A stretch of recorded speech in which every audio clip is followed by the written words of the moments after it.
Good morning students. In today's video we are going to discuss field test. The field test is going to be conducted on two series machines. The two series machines should be identical. We are having a series motor and a series generator. Both are of same rating, 5 HP, 220 volts, 19 amps, 1500 RPM rating. Okay. By conducting the field test, we can determine the performance, that is losses, and then with the help of losses we can determine the efficiency. First we are going to determine the stray losses, and then with the help of stray losses we are going to determine the efficiency of both motor and generator separately.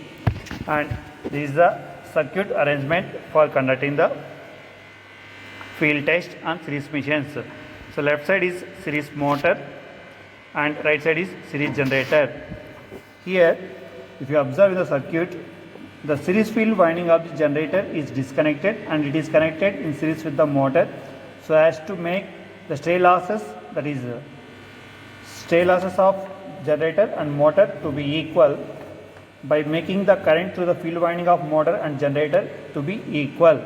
Suppose if the series generator is having field winding separately in series with armature, then the field current through the motor field winding and generator field winding will be different, so that we cannot equally divide the stray losses to the motor and generator. So in order to equally divide the motor and generator, what we are doing is we are disconnecting the field winding of the series generator and it is connected in series with the motor field winding, so that the motor field winding and generator field winding are going to carry the same current.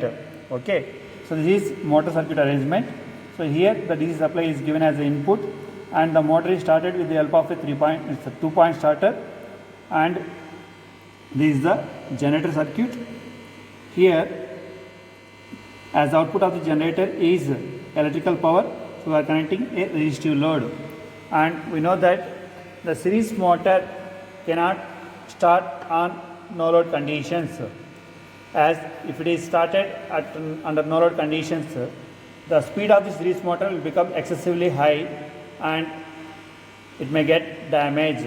So in order to prevent the motor from getting damaged, we need to apply certain load on the motor before starting. So the load connected to the motor is a generator, so the generator should also be connected to some load. So this is the loading rheostat that we are connecting to the generator. Now these are the load terminals. So here the loads are having 4 amps load, 4 amps load, 2 amps load, 2 amps load, like that. 1 amp and 0.5 amps will be there. So as the rated current is 19 amps, so I am applying almost 50% of load before switching on the supply. So 4 amps, 4 amps, 2 amps. So we can go for up to 60% also, 12 amps. So it is 12 amps load is connected already before switching on the supply. After that, under load conditions, we have to start the motor.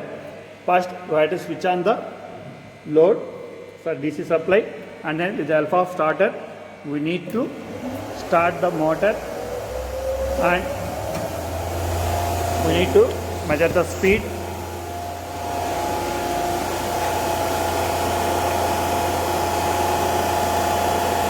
If you observe, even we have applied 2 amps current, it is running at 1742, so it is having high.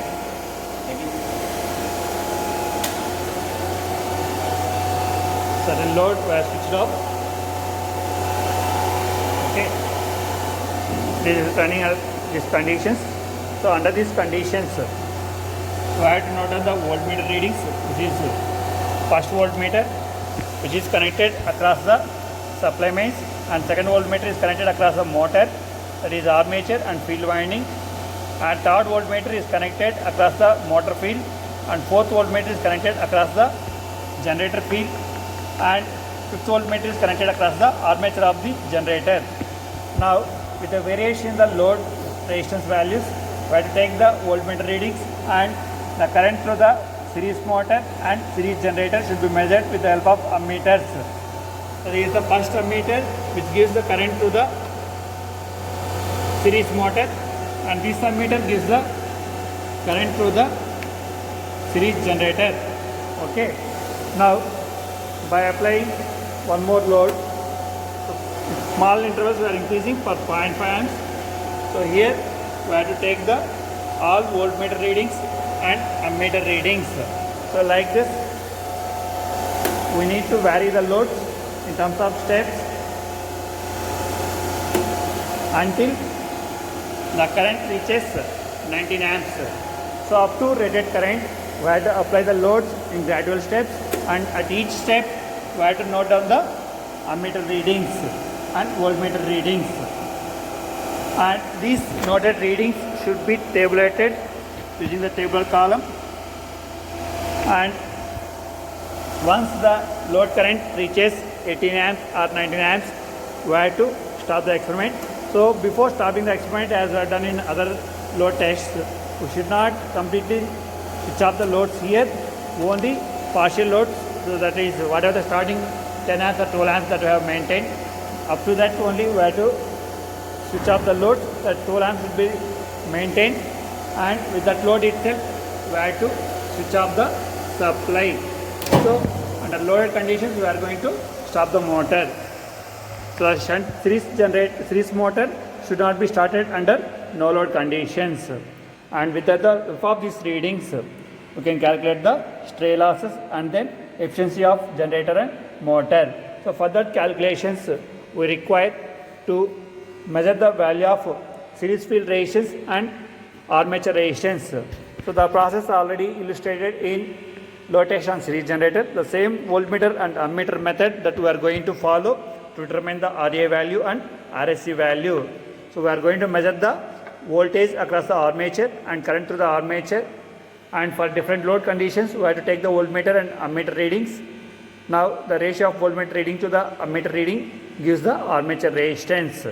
Okay, and with the help of that RA, similarly we can find out the field resistance RSC, and with the help of RA and RSC we can measure the value of stray losses from these voltmeters and ammeter readings, and then we can calculate the efficiency. That calculations we will see in the separate video.